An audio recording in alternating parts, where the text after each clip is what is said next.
Vamos a continuar con esta segunda parte de esta sesión número 9 con el tema la Trinidad, uno de los últimos temas de nuestro plan de estudios. Un tema complicado, no es nada fácil y como les digo, teólogos por cientos de años vienen discutiéndolo. ¿Qué es la Trinidad? La relación entre el Padre, Hijo y Espíritu Santo. No es tan evidente como pensamos.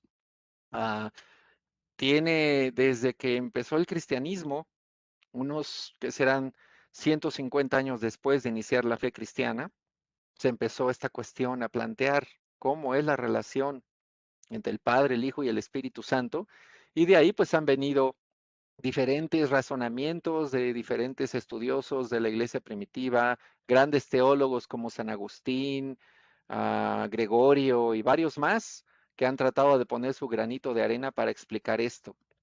Para empezar hay que entender qué es la Trinidad. La Trinidad no es un término que encuentras en la Biblia, no está en la Biblia.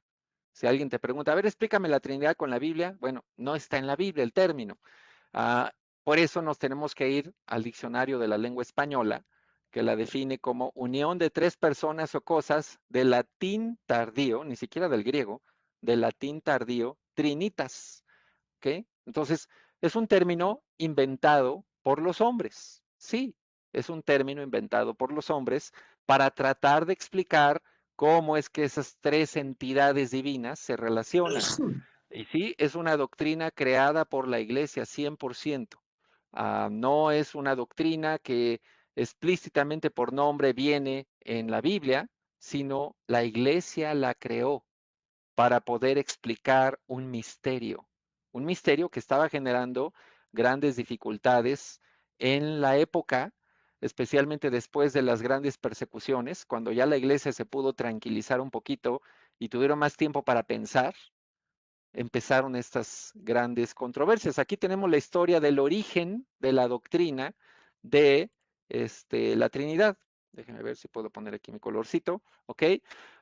Bueno, las primeras evidencias de que en la historia cristiana se empezó a lidiar con este tema, lo encontramos en los padres apostólicos de la iglesia, cuando empezaron a discutir en sus escritos algunos pasajes del Antiguo Testamento y del Nuevo Testamento que les sonaban como que había tres, no uno ni dos.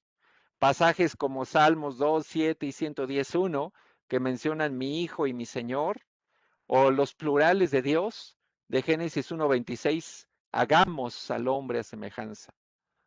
Todo salió muy bien, ¿no? Vayamos, o sea, todos esos plurales que hace referencia a Génesis, pues se preguntaban estos hermanos primeros, ¿no? Como, ¿qué es eso? ¿Por qué habla en plural? ¿Por qué no en singular? Ah, el tres veces santo de Isaías 6:3, Dios, el Señor es santo, santo, santo. ¿Por qué tres veces? ¿Por qué tienen que decirlo así? Y luego el trío que visitó a Abraham en Génesis 18:1-22, ¿se acuerdan que llegaron tres seres a hablar con él que venían de parte de Dios, incluso hablando como si fuera Dios mismo, uno de ellos? Pero eran tres, no era uno. Entonces estos pasajes empezaron a hacer pensar a los padres apostólicos de la iglesia que había algo que explicar. El pastor de Hermas en el año 130 después de Cristo ya menciona esta relación entre el Hijo y el Espíritu, aunque los confunde, los intercambia. A veces sabemos que el pastor de Hermas pues no es una obra inspirada por Dios, fue como la primera novela cristiana que se escribió y pues sí, muestra ahí una confusión. Justino Mártir es el quien empieza a desarrollar un poco más la idea en el 150 después de Cristo, cuando menciona que el logos, que es pues la referencia que se le daba a Jesús por el Evangelio de Juan, el logos, es un segundo Dios en número, decía Justino Mártir. Un segundo Dios en número. Ese era como el primer intento, ¿no? De explicar qué relación había. Y quien realmente ya le dio más forma al término fue Tertuliano en el 200 después de Cristo aproximadamente, Tertuliano de Cartago. Él inventó el término trinitas de latín. Él ya escribía en latín, ya era como que el idioma más común para esa época. Y él menciona que trinitas consistía de tres personas de una sola substancia. Así que esta definición fue como la base para la doctrina de la Trinidad y la generó Tertuliano. Orígenes en el 250 después de Cristo contribuyó después con más elementos para desarrollar más adelante de forma más completa la doctrina trinitaria, pero por la forma como lo planteó, se generaron dos facciones de extremos opuestos. Una de estas facciones desembocaría en el arrianismo, que se dio después en el año, por ahí del año 300 después de Cristo, donde Arrio, un líder cristiano, comenzó a afirmar que Jesús era una criatura creada que fue hecha divina por adopción. Y se soltó la herejía del arrianismo que generó toda una controversia y pues eso se trató en el concilio de Nicea. Me acuerdo hace años cuando un ministro acá en nuestra iglesia se le ocurrió decir algo así en una reunión, que Jesús fue el primer ser creado por Dios. Y hubo algunos hermanos que, pum, se les prendieron las alarmas y obviamente le fueron a reclamar, ¿qué estás diciendo? Y algunos que sí sabían de historia, ¿sabes que esa es una herejía en la historia de la iglesia? Es el arrianismo. Y ya me habló el ministro, oye, ¿cómo ves? Me están diciendo que soy hereje. Le digo, pues sí, pues ¿cómo estás enseñando eso? No, pues es que a mí me suena que como que Jesús fue el... No, no podemos hacer esas suposiciones, ¿no? Esto creó un fuerte conflicto en la iglesia del siglo IV.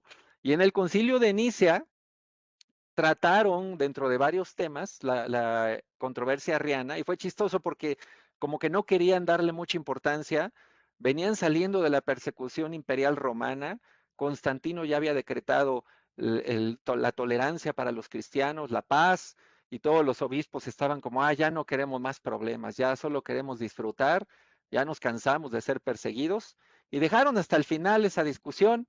Dejaron después que Eusebio de Nicomedia, un gran expositor de los arrianos, pasara a exponer su doctrina y cuando le escucharon, todos se le fueron encima, rechazaron el arrianismo y crearon dentro del credo niceno lo siguiente: creemos en un Dios Padre Todopoderoso, hacedor de todas las cosas, y en un Señor Jesucristo, el Hijo de Dios, engendrado como el unigénito del Padre, es decir, de la substancia del Padre, no hecho, consubstancial al Padre y en Espíritu Santo. Y como no se ponían de acuerdo cómo definir bien, el emperador Constantino le sugirió esta palabra, consubstancial, y la tomaron. Entonces la metieron al credo, y ahí tenemos la huella de Constantino en el credo niceno, justamente tratando de defender la doctrina de la Trinidad, porque Arrio la estaba atacando. Bases bíblicas, pues hay varios pasajes, algunos, ¿no?, que nos menciona Douglas Jacob en su libro, segunda de Corintios 13, 14. Bueno, el primero está, ya no se los mencioné, pero el primero está acá. Aquí está, Mateo 28, 19. Por lo tanto, vayan y hagan discípulos de todas las naciones, bautizándolos en el nombre del Padre, Hijo y Espíritu Santo. Ahí es como que la primera evidencia de que están los tres. Aunque también sabemos que otros evangelios hablan de bautizar en el nombre de Jesucristo. Me acuerdo cuando plantamos la iglesia en Querétaro, una persona que se iba a bautizar, un universitario, él me dijo, no, a mí no me bautices en el nombre del Padre, del Hijo y del Espíritu Santo. Yo quiero ser bautizado en el nombre de Jesucristo. Le dije, está bien, ya bautízate, es lo importante, ¿no? Ya en el nombre de quién es lo mismo, ya, órale, métete al agua. Pero sí, tuvimos esa situación que se aferró a un evangelio y pues no quería hacerle mucho caso al otro, pero al final ya entendimos que no era tan relevante, el chiste es que lo hiciera. Segunda de Corintios 13, 14, que la gracia del Señor Jesucristo, el amor de Dios y la comunión del Espíritu Santo sean con todos ustedes. Miren la relación que hay aquí. Jesús, Dios y el Espíritu Santo. Y la palabra amor, gracia y comunión son las que definen la relación entre las tres personas o los tres seres divinos, ¿no? Gracia, amor y comunión. Es decir, lo que nos muestra este pasaje es que el tipo de relación que tienen estas tres personalidades o tres seres o como le podamos llamar de la Trinidad es amor, es gracia, es comunión. Es como decir, ¿cómo se lleva tu familia? Oh, pues hay pleitos, enojos, odios. No, la familia de Dios, la familia divina, se lleva con gracia, amor y comunión. Juan 14 es otro ejemplo que nos muestra también la relación de la Trinidad, cuando Jesús dice, yo le pediré al Padre. y Él les dará otro consolador para que los acompañe siempre, el Espíritu de verdad. Luego dice por acá abajo, en aquel día ustedes se darán cuenta de que yo estoy en mi Padre y ustedes en mí, yo en ustedes. El que me ama, mi Padre lo amará. Entonces Jesús está jugando con los tres términos, el consolador, el Hijo, el Padre, y nos está hablando de la relación que hay entre los tres. Y en Cristo es como podemos tener acceso a los tres, al Padre, al Hijo y al Espíritu. ¿Ok? Son algunas de las bases bíblicas. Ahora, ¿qué analogías se han usado para describir la Trinidad? Pues hay varias, ¿no? Pero no son muy buenas. En realidad es complicado describirla. Por ejemplo, no sé si a ustedes les tocó que les explicaran la Trinidad con los estados del agua, ¿no? ¿Cómo es la Trinidad? Pues mira, es muy fácil. Es como el agua, que puede estar en estado sólido, luego estado líquido y luego estado gaseoso. Pero, ¿qué estamos hablando aquí? Aquí estaríamos apoyando una de las falsas doctrinas de la Trinidad, que es el modalismo, que quiere decir que Dios cambia de forma según la circunstancia, pero es uno. Aquí el agua cambia de forma, el H2O cambia de forma según la circunstancia. Entonces, como que no es muy buena ilustración. Otra ilustración que se ha usado para describir la Trinidad es una muy campesina, el huevo, ¿no? La Trinidad es como el huevo. Tiene la cáscara, tiene la yema y tiene el centro. Bueno, la clara y la yema. Esas tres partes, así es la Trinidad. Como en un huevo, ¿no? Otros dicen como el tiempo, pasado, presente y futuro, y todo es el tiempo. Tal vez una analogía la más cercana puede ser este triángulo. Ahí déjenme ver dónde quedó mi mouse. Acá está. Este triángulo que ven aquí al centro, tal vez es la que nos explica mejor la Trinidad, donde tenemos al Padre, acá arriba, al Hijo, al Espíritu, y aquí unas líneas que dicen, no es, el Padre no es el Hijo no es el Espíritu no es el Padre, pero los tres son Dios. Esta tal vez sería la forma más gráfica de explicar la Trinidad, pero ya no usemos ni la del agua ni la del huevo, porque no son muy buena analogía. ¿Qué doctrinas falsas se generaron de esta situación de la Trinidad? Recordemos que lo hemos hablado un poquito, muchas veces cuando la iglesia se obligaba a tratar una doctrina o a generar una doctrina, era cuando las falsas doctrinas y las herejías estaban inundando a la iglesia. Entonces la iglesia como reacción tenía que generar algo. Y así más o menos pasó con la Trinidad. Empezaron a entrar doctrinas falsas a la iglesia primitiva, donde fue a la iglesia que tuvo que reaccionar y poner un alto a esa infiltración. Y entonces desarrolló la doctrina de la Trinidad. Por ejemplo, tenemos la herejía del monarquianismo, también llamado adopcionismo.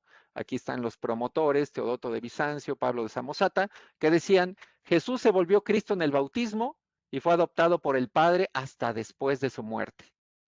Imagínate, empezaron a circular estas versiones, pues obviamente la iglesia tenía que hacer algo. O el sabelianismo, también llamado modalismo, o patripasionismo, promovida por Sabelio y Praxeo, algunos eran líderes también, obispos, decían que un Dios manifestado a sí mismo en tres formas diferentes en momentos diferentes, como la analogía del agua. Esto es el modalismo, es una herejía. O el arrianismo, promovida por Arrio y por Eusebio de Nicomedia, que decía literalmente Cristo es el primer ser creado. Así como los ángeles, también Cristo fue un ser creado que después se volvió el Hijo de Dios. El semi-arrianismo. Bueno, por cierto, del arrianismo se derivaron algunas corrientes modernas como los testigos de Jehová. Básicamente ellos promueven el arrianismo, es la versión moderna del arrianismo. El semi-arrianismo llamado eusebianismo, aquí están los promotores, Basilio, Gregorio, también los dos obispos. Cristo es de esencia similar al Padre, pero está subordinado a él. Entonces trataban de darle explicaciones, pero se salían de lo que era ortodoxo, se salían de lo que se debía decir. Macedonianismo, también llamado los neumatómacos, así se les llamaba este grupo, promovido por Macedonio, y ellos se fueron contra el Espíritu Santo. decían que el Espíritu Santo también era un ser creado, al igual que Jesús, como los arrianos. El triteísmo, promovido por Juan Filópono, negaba la unidad de sustancia de las tres personas divinas, era una forma de monofisismo, que entonces varias personas se metieron con diferentes aspectos de la Trinidad y generaron doctrinas que se fueron considerando herejías. El unitarianismo, este es más moderno, promovida por Martín Celarius, rechaza la doctrina de la Trinidad y la divinidad de Cristo en favor de la unipersonalidad de Dios. Así que aquí puedes ver algunas de las falsas doctrinas. Por eso cuando hablamos de la Trinidad hay que tener mucho cuidado qué decimos, porque aún sin querer queriendo puedes terminar afirmando una herejía ahí públicamente y por no estar informado, por no conocer, ok.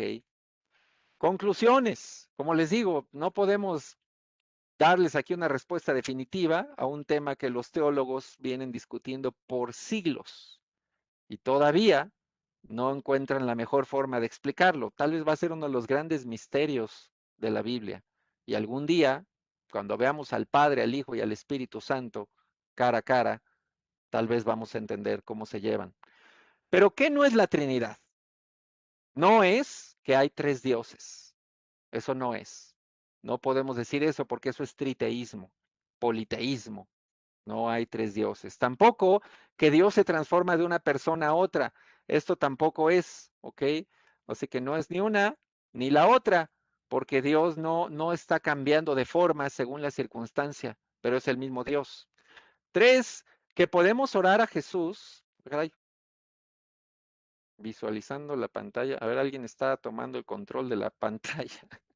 A ver, mano, no estén jugando, por favor. Déjenme compartir mi presentación.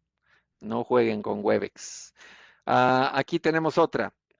Que no es Trinidad, que podemos orar a Jesús o al Espíritu Santo, aunque algunas oraciones en el Nuevo Testamento se dirigen a Jesús.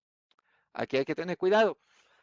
¿Podemos orar a Jesús? Bueno, pues sí, hay algunos pasajes donde se ora directamente a Jesús. Por ejemplo, Esteban, cuando lo están apedreando en Hechos, él dijo, Señor Jesús, recibe mi espíritu. Y lo están matando a pedradas. A veces hay ejemplos en el Nuevo Testamento de oraciones a Jesús, digo, sí, a Jesús directamente, pero el mismo Jesús pidió que oráramos al Padre en el nombre de Jesús, de quien sí no hay evidencia alguna es de que podemos orar al Espíritu Santo. Hace años comencé a ver una tendencia pues carismática que estaba entrando a la iglesia también, donde hermanos hablaban del mágico Espíritu Santo. Pidámosle a nuestro mágico Espíritu Santo que nos resuelva esto, aquello, que nos sane. Caray, ahí sí no hay ninguna referencia en la Biblia donde podemos orarle al Espíritu Santo. El Espíritu Santo tiene otra función, no para orarle a Él directamente. Entonces lo mejor es no inventar cosas. ¿En qué nos ayuda el tema de la Trinidad? Primero, nos trae seguridad. ¿Por qué? Porque podemos decir que la Trinidad es la primera familia que podemos tomar como modelo. Una familia donde hay amor, gracia y comunión. Así que se vuelve un modelo para nosotros. La relación entre ellos es perfecta, está llena de amor y nos deja a nosotros un precedente de cómo deben ser nuestras relaciones también en nuestra casa, en la iglesia, ¿ok? En el pueblo de Dios.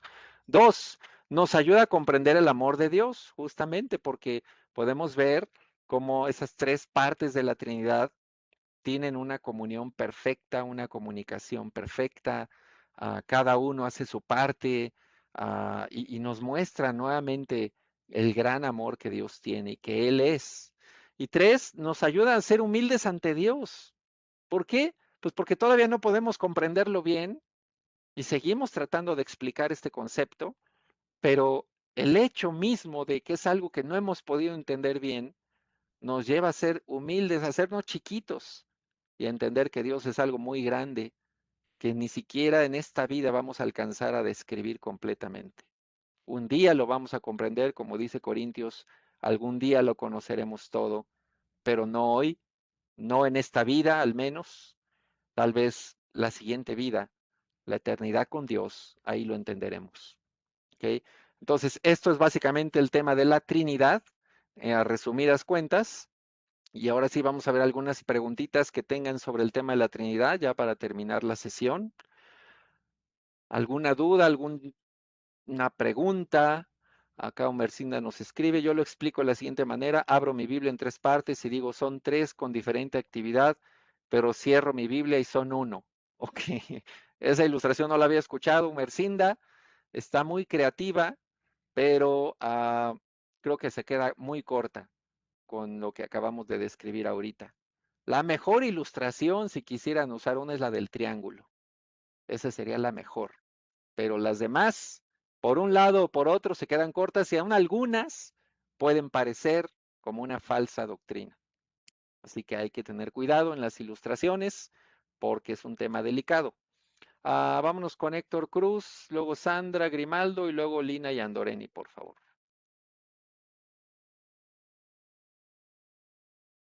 Hola, no, era una pregunta pasada, pero ya cambiamos de tema. Se me olvidó bajar la manita.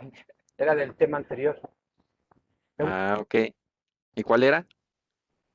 Bueno, he tenido la oportunidad de leer el libro de John Oakes y también el de Roger Lamb. También escuchar las cosas que enseña nuestro hermano del duelo, del viaje a través del duelo.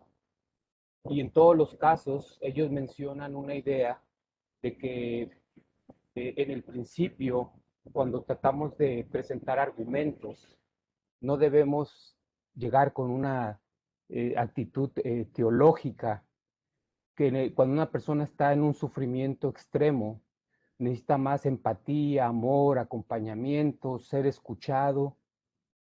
Entonces, con un material tan vasto, tan rico como el que nos has compartido en esta mañana, podríamos llegar como con un sermón teológico cuando nosotros mismos o uno de nuestros hermanos está en una necesidad, en una angustia, pero de pronto en el principio debemos enfocarnos en el dolor humano, ser empáticos, amorosos, escuchar y no necesariamente llegar a predicar. Ese era el comentario. Y un par de preguntas. Si tú tienes pensado enseñar esta clase de morir bien o tendríamos alguna oportunidad de escucharte enseñar eso, si vas a preparar algún material que suena muy, muy interesante. Morir es ganancia, mencionabas, pero hay que prepararnos para morir bien. Y entonces esta es una realidad para todos nosotros. Quería preguntarte sobre eso, si tienes alguna idea o algún Ok. plan de compartir esto. Gracias, Héctor. Muy buen comentario. Efectivamente, tienes toda la razón. No debemos tomar este material para ir a ayudar inmediatamente a alguien que tuvo una pérdida, que falleció su papá, que tuvo un accidente a alguien y luego darle una clase. No. Por eso el otro video de Tim Summerlin es importante que lo vean, porque se habla de la parte más práctica. Habla de la parte de cómo tener ese acercamiento, sobre todo el primer acercamiento con un doliente y cómo no cometer errores como los que mencionaba Omar, ¿no? De mencionar escrituras que solamente van a lastimar a la gente o van a lastimar su fe. Así que es cierto, vean esto que vimos hoy como un arsenal de recursos para cuando sea necesario usarlo, ya sea para tratar tus propias dudas o las dudas de los jóvenes, como compartieron. Pero si vamos a ayudar a un doliente, sí hay que tener mucho cuidado porque es delicado. Algo que comparto, bueno, les comparto justamente con lo que está pasando ahorita con Vero, la esposa de Alex, de la enfermedad que está enfrentando, igual con José Carlos, nuestro maestro también, que está con un tumor. Decidimos abrir un grupo de ayuda, de escuchar, de compartir cosas los martes, ¿no? Y pues básicamente hemos tratado cada martes de juntarnos con las dos parejas, las dos familias, con sus hijos y escuchar cómo se sienten y cómo lo están enfrentando ellos y antes incluso de soltar ahí doctrina, pues sí, tenemos que ponernos en el lugar de la gente. Es cierto, y es difícil, sobre todo si no lo hemos pasado nosotros. Es difícil, pero gracias por ese comentario. Y de la otra, esa clase, híjole, pues se me hizo como un poco deprimente para estos tiempos. No la quiero enseñar a mi región. A ver, hermanos, les voy a enseñar cómo morirse bien. ¿no? Paso número 1, paso número 1. Creo que ahorita caería de peso. La tengo en inglés, pero lo que puedo hacer es pasarle las notas si gustan. Está grabada en Vimeo, en el canal de la conferencia, pero para poder verla hay que pagar como $150, creo. No la dejan ver así. Ah, y bueno, pues no sé por qué lo organizaron así, pero ya el otro día me traté de ver y eso costaba. Sin embargo, les puedo pasar el material y está en inglés. Si la llego a traducir, pues les aviso, pero no quisiera darla, es que es un tema un poco raro y algunos no lo van a tomar muy bien. Pero bueno, Acabo de se las escuchar el paso. precio, Arturo. Acabo de escuchar el precio y ya morí. Ya se murieron, pues sí, es que fue parte de un evento académico muy grande y pues así lo pusieron ellos, ya ni modo. Pero bueno, gracias. Sandra, por favor, y luego Lina y Andoreni. Hola, buenos días a todos desde aquí. A ver, el tema del sufrimiento con el Espíritu Santo que acabas de enseñar con la Trinidad, que es un misterio tan profundo para todos. Lo que no entiendo es lo que dices de que no se debe orar al Espíritu Santo. ¿Es así lo que has dicho? Si no tenemos evidencias en la Biblia, no hay ningún ejemplo de que algún creyente se haya dirigido al Espíritu Santo directamente para una petición, para una oración. Tenemos la instrucción de Jesús de orar al Padre en su nombre. Ah, tenemos el ejemplo de algunos creyentes que le oraron directamente a Jesús, que le dijeron, Señor Jesús, esto, el otro, ya que él estaba en el cielo, ¿no? Ya después de haber resucitado, pero no hay ningún ejemplo de orar al Espíritu Santo. Y sin embargo, sí ha habido algunas corrientes en iglesias que se ha manejado toda esta cuestión de dirigirse al Espíritu Santo directamente, pero no hay una referencia bíblica que lo apoye. Como que ha sido una práctica que se ha creado con el tiempo, mas no está fundamentada bien en la Biblia.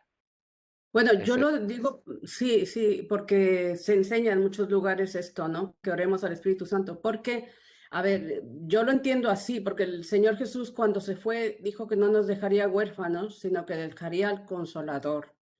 Entonces, por eso, aunque no te lo enseñen, pues lo sobreentendemos, o al menos yo, que me puedo dirigir a Él porque es el que está ahora en la tierra, ¿no? Bueno, el que está acompañándonos en todas las situaciones que estamos enfrentando. Entonces ahí yo ya me descuadro, ¿me entiendes? Entiendo, aunque también Entonces, acuérdate Mateo 28, 18 al 20, sí, Jesús dijo, yo estaré con ustedes todos los sí. días hasta el fin del mundo.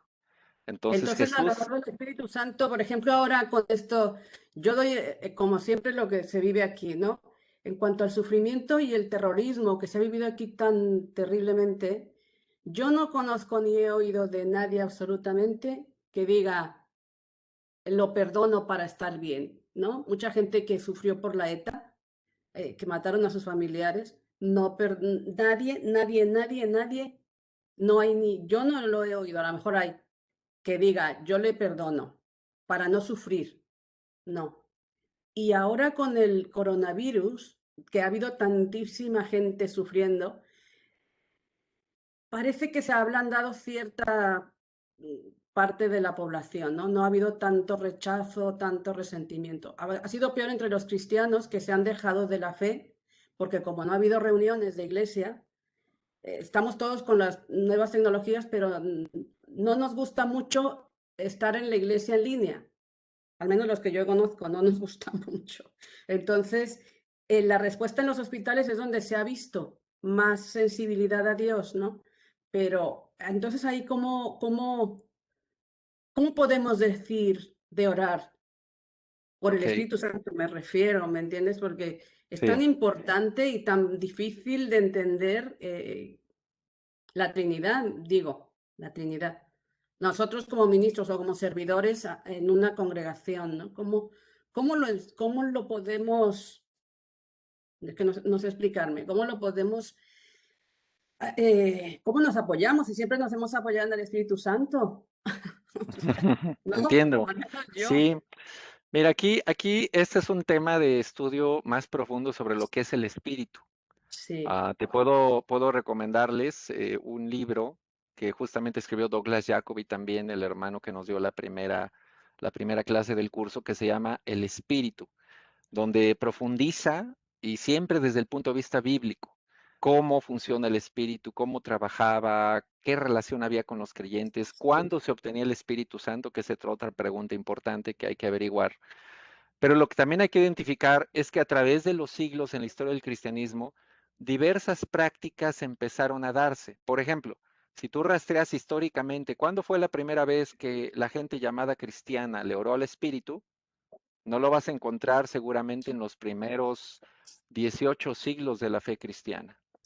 Lo vas a encontrar más bien en la época de los grandes avivamientos en Estados Unidos, en Inglaterra, con George Whitefield, Juan Wesley, uh, todo el movimiento de revivalism que se llama en Estados Unidos, cuando se dieron los grandes avivamientos. Ahí es donde la gente empezó a experimentar con el Espíritu, donde surgió el movimiento pentecostal, que se expandió a todo el mundo. Pero cuando rastreas la historia, hay cosas que hoy se toman por hecho, sobre todo prácticas, que no existieron por siglos en la iglesia cristiana, ni desde el Pero, inicio. pero como está el registro en el libro de los Hechos, cuando Pedro recibió al Espíritu Santo y todos hablaron en lenguas y tal, Pero ¿no? esa es otra cosa. Ese Ahí, es como otro puedes contexto. ver, es el Espíritu Santo siendo enviado por Dios para cubrir una función específica. Sí, Pero porque el eso apóstol Pablo ajá, dice que oremos en el Espíritu, no al Espíritu, ¿no? Por ejemplo. en el Espíritu. Y cuando también estudias el tema, ¿qué significa estar lleno del Espíritu? Es los dones del Espíritu Santo, los dones espirituales, vivirlos a plenitud, a tener todas esas características de Gálatas 6, amor, bondad, fidelidad, dominio propio. Por eso te digo, es todo un tema. Entonces, lo que Sí. podría hacer es recomendarte esta bibliografía, puedo mandarte el enlace, creo que se puede Vale. comprar vía Kindle. ¿Tú hablas inglés? No me gusta. Estudié en El Paso, hace muchos años, Ah, bueno, pero pero sí lo puedes no, leer. más o menos sí, más o Bueno, menos. te voy a buscar esta información para que la leas. Primero hay que profundizar en el espíritu y después comprender que algunas prácticas se crearon con el tiempo, no son originales. Sí, Entonces, lo más recomendable aquí en la fe cristiana siempre es tratar de ir al origen y tratar sí. de asegurarnos que lo que hoy estamos creyendo y viviendo al menos tiene un fundamento original y no fue una doctrina creada en Estados Unidos en el siglo XVIII. Pero te paso la información. Y Muy de la otra bien. cosa que preguntabas, el sufrimiento, ¿cómo ha impactado a creyentes y no creyentes? El domingo di una clase acá en la iglesia donde mencioné algo que dice la Asociación Americana de Psicología del impacto positivo y negativo de la religión en la gente durante la pandemia. Positivo, como dices, gente se sensibiliza, empiezan a pensar en algo trascendente, a sentir la necesidad de algo espiritual. Negativo, por una mala teología, creyentes empiezan a sentirse culpables, que Dios los castigó con el COVID, o se empiezan a enojar con Dios porque justamente han seguido algo como la teología de la prosperidad y de repente vemos una pandemia, se le muere la mitad de la familia, se quedan con daños en el riñón, daños para respirar, y por qué Dios si tú me prometiste lo mejor. Entonces es donde entra la gente en dilema. Y sí, lamentablemente en nuestra iglesia ya he sabido varios casos de hermanos que están siendo afectados en su fe por la pandemia. ¿Por qué? ¿Porque Dios es malo, tiene la culpa? No, sino porque se han permitido desarrollar una teología no bíblica de Dios, una visión que no es de acuerdo a la Biblia, sino que es de acuerdo a la cultura, de acuerdo a sus propios sueños o de acuerdo a su trasfondo religioso que lo siguen arrastrando. Y entonces es donde aquí la teología de la prosperidad hace mucho daño. Acá hay una iglesia que se llama Pare de Sufrir en México. ¿Cómo metes el pare de sufrir en la pandemia? No hay forma, ¿no? No entra en el cuadro. Entonces, eso es lo que está causando dolor espiritual.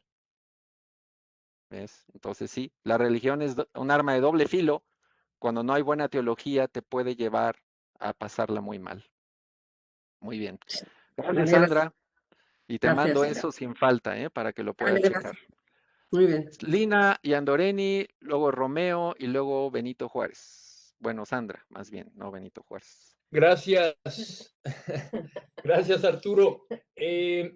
Fíjate que cuando empecé a leer el apéndice de la Trinidad de este Douglas Jacobi, me quedé así como que realmente impactado, porque ese tema es un tema que en algún momento dado recuerdo haber hablado con uno que se andaba ahí preparando para maestro, y él así, no existe la Trinidad, eso es pura invención humana. Realmente esa doctrina, o sea, vamos, no está, o sea, es algo que más bien uno va entendiendo por lo que dice la Biblia, pero no es bíblica, ¿no? Es decir, no tendríamos por qué tener un problema si alguien viene, bueno, eso no es una doctrina, ¿no? O sea, no es como algo que tengamos que defender, ni que tengamos que, si alguien dice que no existe en la Biblia, pues en realidad tiene razón, ¿no? Más bien lo que estoy entendiendo es que así fue una respuesta a toda la cantidad de cosas que se empezaron a meter, ¿no? Falsas doctrinas. Pero sí podríamos decirlo así, ¿no? O sea, no es como la doctrina de la Trinidad es algo que debemos de creer, ¿no? Sí, eso es cierto, no es bíblica, no podemos defenderla como una doctrina bíblica, es una doctrina creada por la iglesia primitiva. ¿Para qué?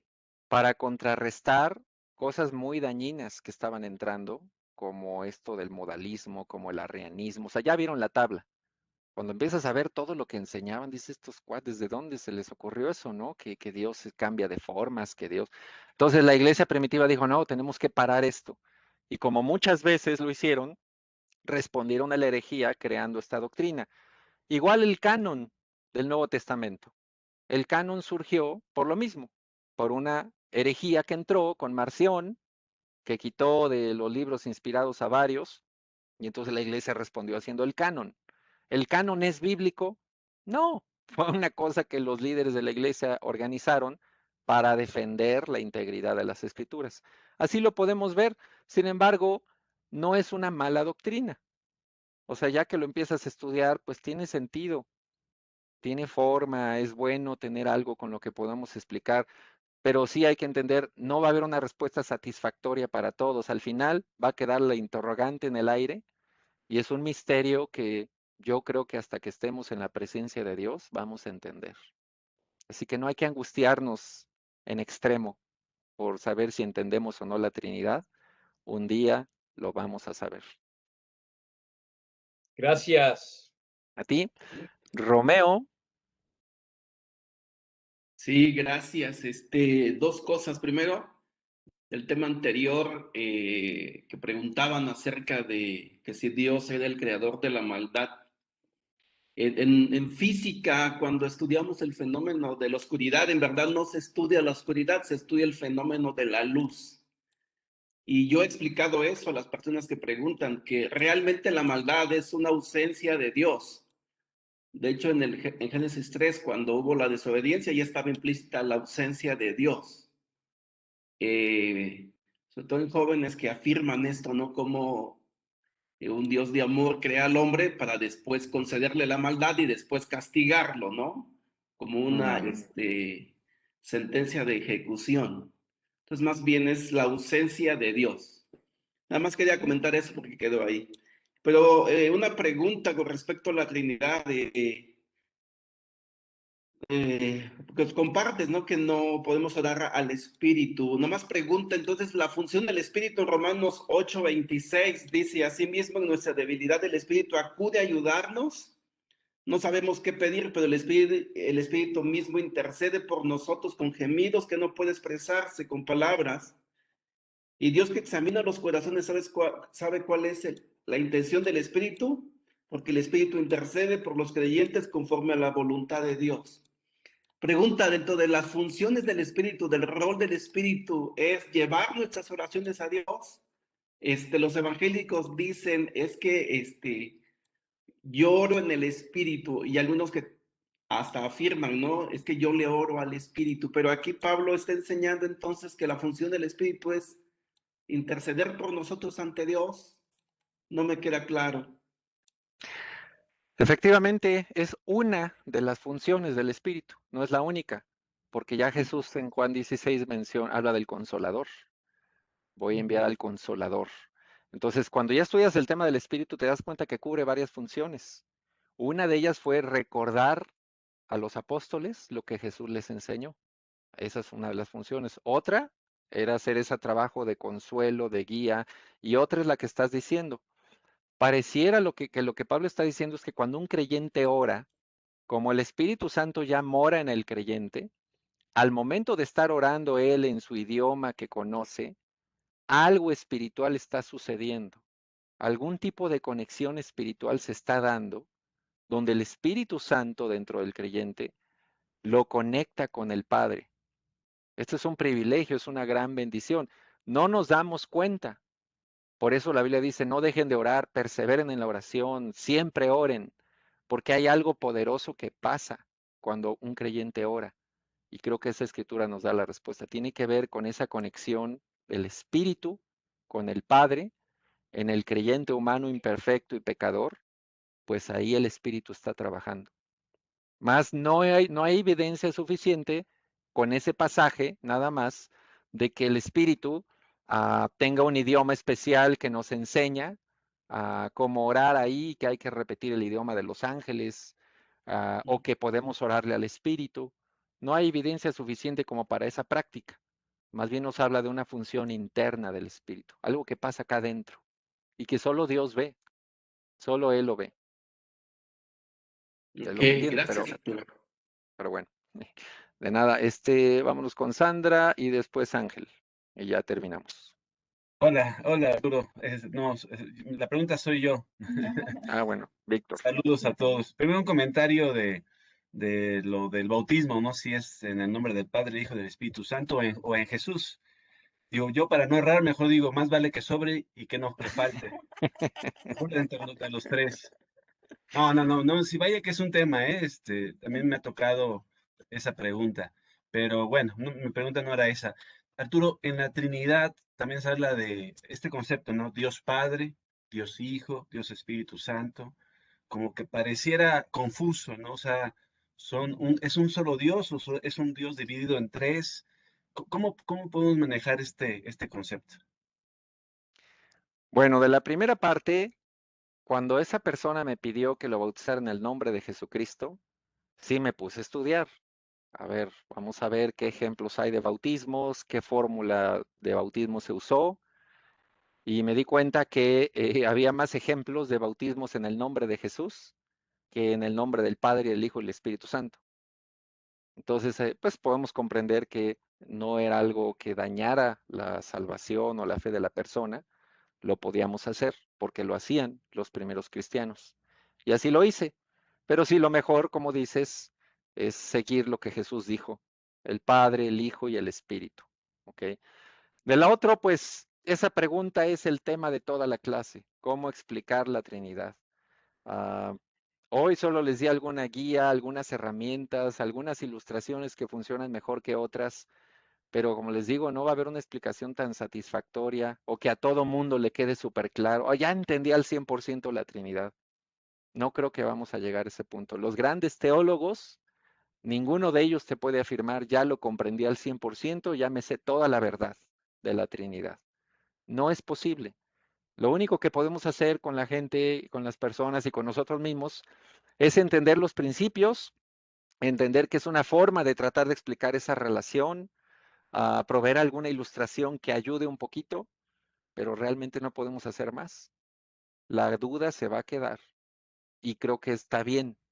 Cuando estudié Apocalipsis el año pasado con la iglesia, todo el libro completo, había muchos puntos que no podíamos dar una explicación definitiva. No se podía. Por más que le rascaras y la historia y la exégesis, la conclusión era, no lo sabemos. Y quedó así a propósito el libro de Apocalipsis para mantener ese misterio. O sea, cuando encuentras en la Biblia algo que es un misterio y no lo puedes descubrir, te deja ese sabor de Dios es muy grande, yo no puedo entender esto. Si Dios quitara ese elemento de su palabra, pues ya no nos impresionaría tanto. Ah, pues ya puedo explicar todo sobre Dios. Ninguno aquí de nosotros puede explicar todo sobre Dios. Dios es más grande que nosotros. Y hay cosas que no sabemos de Él que un día las vamos a conocer, pero hasta que estemos muertos, no en esta vida. Así que hasta ahí podemos llegar. ¿Ven? Muy bien, Pero bueno, gracias. gracias. Y Fátima, por último. Sí, Arturo, muchísimas gracias por el tiempo. Definitivamente es una gran ayuda todo lo que nos enseñas. Yo estoy, la verdad, fascinada con el curso y estoy muy agradecida de tenerte en México y de todo lo que podemos aprender de ti. Pero también quería solo determinar si es importante que la gente entienda la Trinidad como como una doctrina central para su fe. Ok, buena pregunta. Recuerden cuando les mostré los círculos de doctrina, hay un pasaje que nos define más o menos lo que es la doctrina central. Está en Efesios, las 7 columnas de la fe. Hay un solo Dios, un Padre, un bautismo, un cuerpo, ¿no? Esas son las doctrinas centrales. La Trinidad es una forma de explicar la relación entre las tres. Pero donde sí puede haber una afectación a las doctrinas centrales son las herejías que les mostré. Por ejemplo, al hablar de que Jesús es un ser creado, ¿ok? Y que fue adoptado como divino tiempo después, ahí ya está pegándole a la divinidad de Cristo. Eso afecta a la doctrina central de quién es Jesús. O cuando decimos que Dios es una sola cosa que cambia de forma según la necesidad, también estamos afectando porque las doctrinas centrales incluyen un hijo, un espíritu, un padre, habla de tres. Entonces, de alguna forma, está conectada la Trinidad con las doctrinas centrales. Sí, sí hay una conexión. Y atacar a cualquiera de las tres personas de la Trinidad le pega a las doctrinas centrales de la fe. Y es una herejía grave. Por eso cuando a este ministro se le ocurrió decir eso delante de la iglesia, fue grave. Sí, se le podía acusar de algo serio. Y pues, ingenuamente, ignorantemente, se le ocurrió decirlo, jugándole al teólogo ahí en el púlpito. Pues no, hombre, se le armó una revolución. Qué bueno que la iglesia brincó. La iglesia debe estar despierta. Pero sí podría decirte que es importante entender el concepto, entender la historia, porque al final cualquier ataque a alguna de las tres personas de la Trinidad afecta las doctrinas centrales de la fe. No sé si expliqué, pero más o menos por ahí. Okay. Bueno, pues creo que con eso, de nada, pues hermanos, creo que con eso estamos terminando. Ya nos pasamos un poco de tiempo. Quiero agradecerles a todos por haber participado y recordarles, siguiente martes cerramos el curso, la última clase. Nuestra hermana Kay McKean va a estar con nosotros para presentar el tema El rol de la mujer en la iglesia. Un tema muy controversial, un tema donde diferentes corrientes del cristianismo tienen diferentes posturas. Entonces lo que ella va a hacer es hablarnos de este libro que escribieron conjunto con los otros maestros para tratar de dar una luz sobre cuál es el rol de la mujer en la iglesia, qué puede hacer, qué no puede hacer. Así que si tienen preguntas, váyanlas pensando bien. Les voy a mandar una liga con una reseña de ese documento. Y si es que nos dejan distribuírselos, pues ya se los podré pasar con la promesa delante de Dios de que no se lo manden a nadie, porque ya les dije que lo quieren hacer un libro, pero pues tengo que pedir permiso para eso. ¿Ok? Gracias a todos, cuídense mucho, estamos en contacto para grabación.